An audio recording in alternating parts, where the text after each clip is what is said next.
আসসালামু আলাইকুম। ইনফ্রা কর্তৃক আয়োজিত আজকের এই ম্যাথমেটিক্যাল প্রেজেন্টেশনে দ্য জিরো প্রিন্সিপাল গ্রুপের পক্ষ থেকে আপনাদের সকলকে শুভেচ্ছা।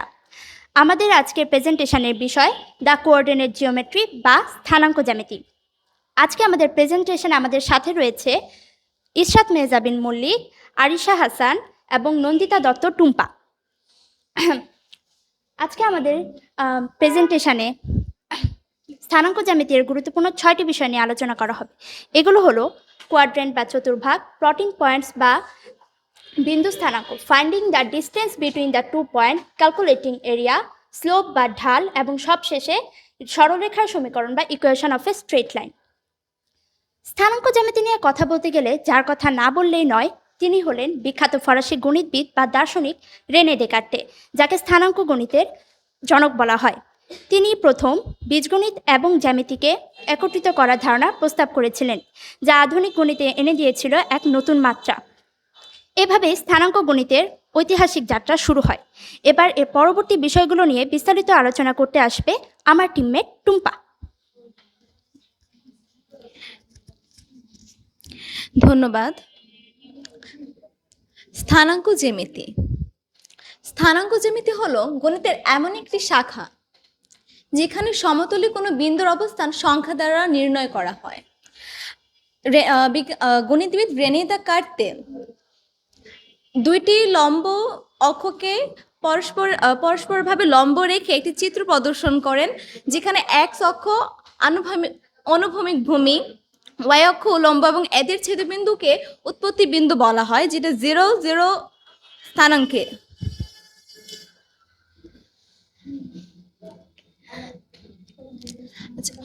এরপর আমরা শিখব কোনো বিন্দুর স্থানাঙ্ক কিভাবে নির্ণয় করা হয়। কোনো বিন্দুকে লেখা হয় এক্স ওয়াই দ্বারা। এখানে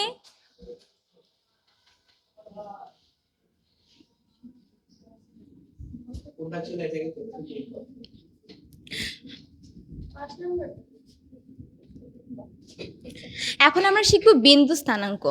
বিন্দু স্থানাঙ্ক বলতে আমাদের দুইটি অক্ষকে আমরা পরস্পর লম্ব রেখে যে চিত্র পেয়েছি, সেখানে দুইটি অক্ষ 4টি চতুর্ভাগ সৃষ্টি করে এবং 4টি চতুর্ভাগের যে কোনোতেই আমরা বিন্দু স্থাপন করতে পারি, কিন্তু তাদের মান সর্বক্ষেত্রে সমান হবে না। কারণ আমরা যদি প্রথম চতুর্ভাগ দেখি, যদি আমরা প্রথম চতুর্ভাগের দিকে লক্ষ্য করি, সেখানে অল পজিটিভ হবে, এবং দ্বিতীয় ক্ষেত্রে যদি যাই, সেখানে প্রথমটা পজিটিভ হলো, আচ্ছা, সেখানে ভুজ পজিটিভ, যেখানে ভুজ নেগেটিভ হলো কোটি হবে পজিটিভ, এবং তৃতীয়তে ভুজ এবং কোটি দুইটাই হবে নেগেটিভ, এবং চতুর্থ ক্ষেত্রে ভুজ হবে পজিটিভ, কোটি হবে নেগেটিভ। এইভাবে আমরা যে কোনো একটি বিন্দুর স্থানাঙ্ক নির্ণয় করতে শিখব। কিন্তু একটি লেখচিত্রে সবসময় তো একটি বিন্দু থাকবে, সেখানে একাধিক বিন্দু থাকবে, এবং এদের মধ্যবর্তী দূরত্ব নির্ণয় করা আমাদের জানতে হবে। সেক্ষেত্রে দুইটি বিন্দু এ এবং বি, তাদের মধ্যবর্তী দূরত্ব নির্ণয় করার সূত্র হলো x2 - x1 whole square plus y2 - y2 whole square whole root. এখন আমরা এই দুইটি বিন্দুকে উদাহরণ দিয়ে শিখি।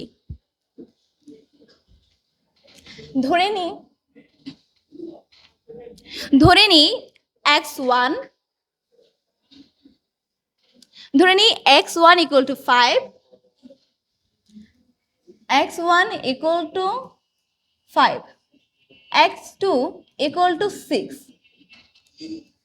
y1 equal to 2, y2 equal to 3। এই বিন্দুগুলো আমরা আমাদের সূত্রে বসিয়ে সেখান থেকে দুইটি বিন্দুর মধ্যবর্তী দূরত্ব নির্ণয় করতে পারব, এবং এই সূত্রকে আরো বিস্তারিতভাবে ব্যাখ্যা করতে আসছে আমার পরবর্তী গ্রুপ মেম্বার রাদিয়া মল্লিক।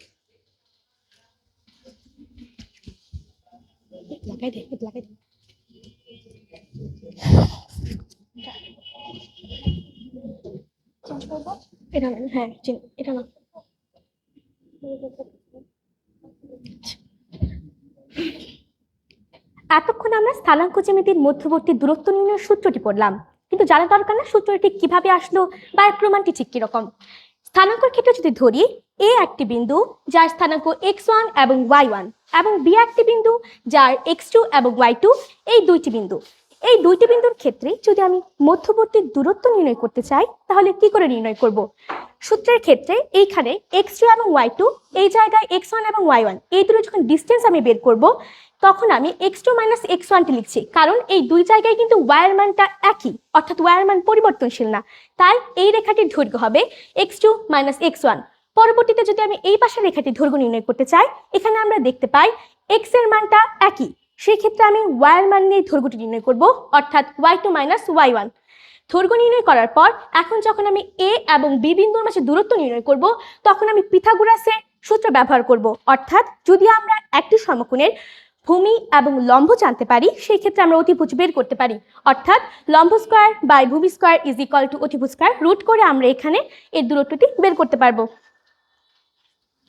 পরবর্তীতে ঢাল।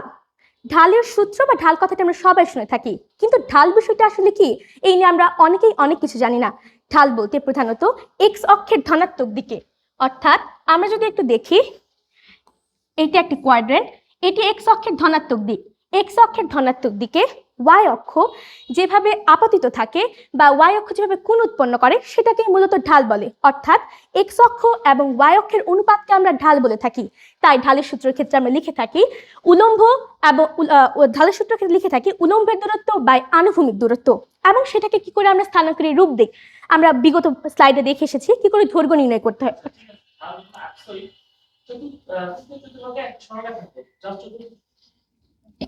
তৃতীয় চতুর্ভাগে একটা ছোট্ট একটা সরলরেখা আঁকো। আচ্ছা, এটা কি কোনো ঢাল পাওয়া যাবে? না, এটা ঢাল পাওয়া যাবে, যেটা হবে 0। আর তুমি কি সমান্তরাল লিখেছো? হ্যাঁ, এটা সমান্তরাল। সমান্তরাল নয় এমন একটা সরলরেখা আঁকো। এক্স অক্ষের সমান্তরাল নয়? হ্যাঁ, এমন একটা সরলরেখা তৃতীয় অক্ষে আঁকো, তৃতীয়তে হ্যাঁ, শুধু তৃতীয়তে থাকবে, আবার তুমি ড্র করো, শুধু তৃতীয়তে থাকবে এরকম। এটা তো মূল বিন্দু দিয়ে চলে গেল। আচ্ছা, মূল বিন্দু দিয়ে যাবে না, এক্স অক্ষের সমান্তরাল হবে না, শুধু তৃতীয় অক্ষের মধ্যেই থাকবে সরলরেখাটা। তুমি মুছে আবার আঁকো।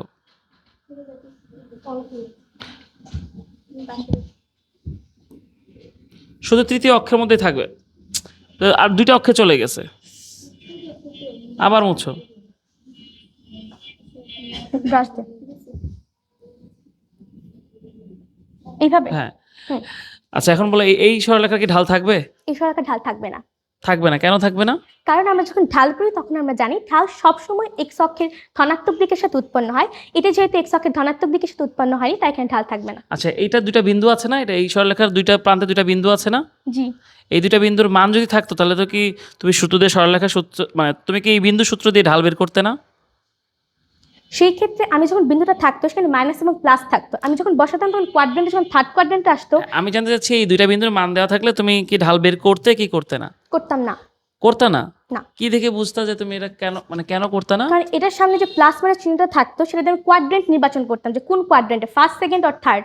যখন তুমি থার্ড কোয়াড্রেন্টে এবং এটা শুধু থার্ড কোয়াড্রেন্টে আছে তার মানে এটা এক্স অক্ষের ধনাত্মক দিকে কোনো ধরনের কোণ উৎপন্ন থার্ড করছে না। কোয়াড্রেন্টে থাকলে ওটা ঢাল নির্ধারণ করা যাবে না? না। কেন যাবে না? কারণ এক্স অক্ষের ধনাত্মক দিকের সাথে ওই কোণই উৎপন্ন করছে না, তাই। কোণ উৎপন্ন করছে না? না। আচ্ছা, তুমি যে সংজ্ঞাটা বলছো সেখানে কিন্তু বলছো যে এক্স অক্ষের ধনাত্মক দিকের সাথে, তুমি কিন্তু বলনি ধনাত্মক পার্শ্ব, কি বলছো? ধনাত্মক দিকের সাথে। দিক। তো যেখানেই তুমি একটা তোমার এই সরলরেখাটা এক্সটেন্ড করো। এখন যদি এক্সটেন্ড করে সেই ক্ষেত্রে আমি ঢাল নির্ণয় করতে পারবো, কিন্তু যদি এখানে ফিক্সড থাকে সেই ক্ষেত্রে আমি ঢাল নির্ণয় করতে পারবো না। আচ্ছা, এটা অ্যান্সার হচ্ছে এটা ঢাল নির্ণয় করা যাবে, ঠিক আছে? হ্যাঁ, এটা ঢাল নির্ণয় করা যাবে। এটা যে এক্স অক্ষের সমান্তরাল একটা সরলরেখা তুমি নিচে আঁকো তাহলে এটা ঢাল নির্ণয় করা যাবে আর কি। তুমি যে নিচে একটা এক্স অক্ষের সমান্তরাল একটা লাইন ড্র করো, কল্পনা করো, তাহলে দেখবে একটা কোণ উৎপন্ন হচ্ছে। হ্যাঁ, ওই কোণটাই ওই সরলরেখার জন্য ঢাল। ঠিক আছে, বলো বাকিটা বলো।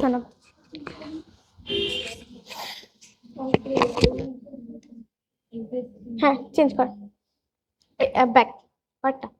আচ্ছা, এই ক্ষেত্রে আমরা ঢাল যখন দেখি সেখানে যখন ঢাল যখন দেখি সেই ক্ষেত্রে আমাদের ঢালের কিছু positive slope, negative slope, zero slope এবং আনডিফাইন্ড স্লোপ।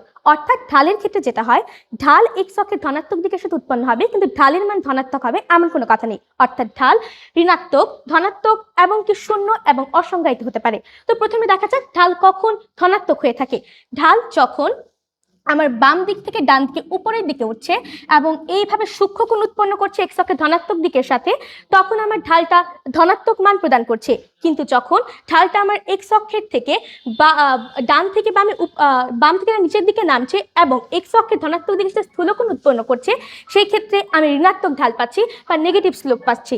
এবং জিরো স্লোপের ক্ষেত্রে আমরা দেখতে পাই যে জিরো স্লোপ যখন সমান্তরাল হয়, তখন এই ক্ষেত্রে আমার y2 অর্থাৎ এইখানে আমাদের ঢালের মানটাও শূন্য, কারণ এক্স অক্ষের শূন্য কোণ আছে। বা আনডিফাইন্ডের ক্ষেত্রে যখন এটা সমান্তরাল হয়, আমরা জানি ঢাল is equal to tan theta, অর্থাৎ টেনের মান যখন 90 ডিগ্রি হয় তখন যদি অসংজ্ঞায়িত হয়, সেই ক্ষেত্রে এই ঢালটি অসংজ্ঞায়িত হয়। Last slide, last slide, last last last last আবার ক্লিক। ধন্যবাদ। এইটুকু ছিল আমাদের স্থানাঙ্ক জ্যামিতির আজকের বিষয়।